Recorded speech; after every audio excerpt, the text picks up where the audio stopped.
नमस्कार श्याम प्रेमियों, स्वागत है आपके अपने चैनल श्याम चमत्कार में।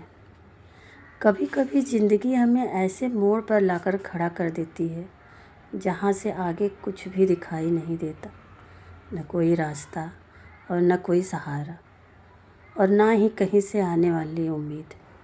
ऐसे में एक ही नाम याद आता है और वो है खाटू श्याम बाबा। वो बाबा जो हमें आँखों से तो नहीं दिखते, पर वो हर उन इंसान के साथ खड़े रहते हैं जिसके पास अब कोई रास्ता नहीं बचता। आज हम ऐसी ही एक सच्ची और चमत्कारी घटना को सुनाने वाले हैं जिसको आप सुन के आपके रोंगटे खड़े हो जाएंगे और श्याम बाबा पर आपका विश्वास गहरा और अटूट हो जाएगा। ये कहानी है एक आम युवक राजेश की, जिसके ऊपर 50 लाख का कर्ज आ गया, घर बिकने की नौबत आ गई और पिता की इज्जत दांव पे लग गई थी। माँ की दवाई और बेटे की पढ़ाई सब कुछ राजेश के सिर पर था और सबसे बड़ी बात ये थी कि ये सब लोन चुकाने के लिए उसे 1 महीने का समय मिला था और ना ही बैंक उसे मदद को आया, ना ही रिश्तेदार और ना ही जान पहचान के लोग। लेकिन जो हुआ वो चमत्कार था। एक छोटी सी रुमाल में बांधी गई गांठ उसकी किस्मत बदल गई। कैसे हुआ ये सब, वीडियो को अंत तक ज़रूर देखें और नीचे कमेंट में लिखना ना भूलें, जय श्री श्याम बाबा, मुझे भी राह दिखाना। चलिए जानते हैं ये भावुक और चमत्कारी घटना कहाँ हुई और कैसे हुई। राजेश मुंबई में एक प्राइवेट कंपनी में काम करता था। उसकी तनख्वाह 60,000 महीने थी और वो अपने बाप, माँ और पत्नी के साथ एक छोटे से फ्लैट में रहता था।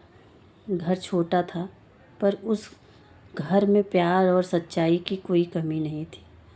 राजेश की पत्नी गृहिणी थी और घर को बहुत अच्छे से संभालती थी।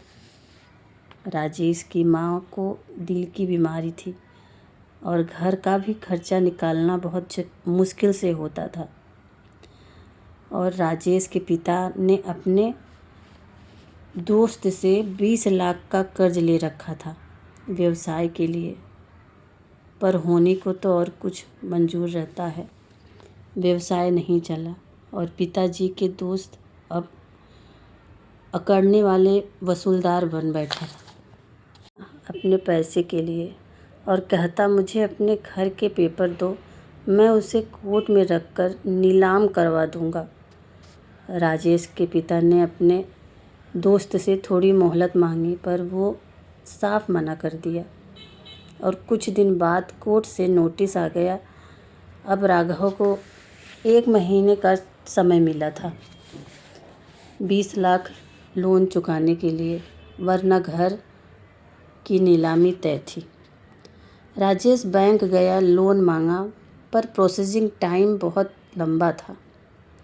प्राइवेट बैंकों में गया तो ब्याज बहुत ज़्यादा था। रिश्तेदारों से मदद मांगी तो किसी ने फ़ोन तक नहीं उठाया, तो किसी ने यह कह दिया कि हमारे पास नहीं है। एक दिन राजेश अपने कमरे में बैठा था। वो पूरी तरह से हार चुका था।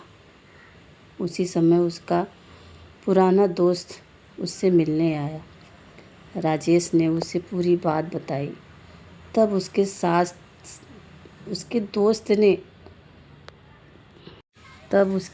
ने कहा, राजेश, अब रिश्तेदारों से मदद मत मांगो, अब चलो श्याम बाबा से मदद मांगते हैं। मुझे कुछ समझ में नहीं आ रहा है, कौन है श्याम बाबा, कहाँ जाऊँ, क्या करूँ। तब उसके दोस्त ने उसे बोला कि पहले एक सफ़ेद रुमाल ले लो और उसमें 11 सिक्के बांध कर श्याम बाबा से बोलो, बाबा आप ही हो गया हूँ बाबा, अब आप ही कुछ कर सकते हो। तब देख क्या चमत्कार होता है। राजेश अपने परिवार के साथ निकल गया और बस यही सोच रहा था कब मैं पहुंचूंगा और बाबा को अपना दुख सुनाऊंगा। जब वो श्याम बाबा के सामने पहुंचा तो उसके आंसू ही रुक नहीं रहे थे और बाबा से बोला, बाबा अब आप ही संभालो। बस ये कहकर फूट फूट कर रोने लगा। तब उसकी पत्नी ने उसे गले लगा लिया और वो लोग अपने घर आ गए। अगली सुबह कोर्ट में वकील का फ़ोन आता है। वकील ने जो बोला था उसे सुनकर राजेश आश्चर्यचकित हो गया कि ये क्या हुआ। वकील बताया कि आपके पिताजी के दोस्त ने जो पेपर कोर्ट को दिखाए वो नकली हैं। पुराना रिकॉर्ड देखकर पता चला है कि आपके पिता ने सारी किस्तें पूरा कर दी थी। अब आपके पिताजी के दोस्त के ऊपर धोखाधड़ी की केस चलेगा। राजेश, मगर इस बार उसके आंसू दुख के नहीं थे, खुशी के थे। पूरा परिवार श्याम बाबा को धन्यवाद किया और अपने घर में कीर्तन रखा। सब आप ही दिल को छुआ है तो लाइक कीजिए, सब्सक्राइब कीजिए और शेयर कीजिए। ऐसी ही चमत्कारी वीडियो मैं रोज़ लाया करूँगी। धन्यवाद।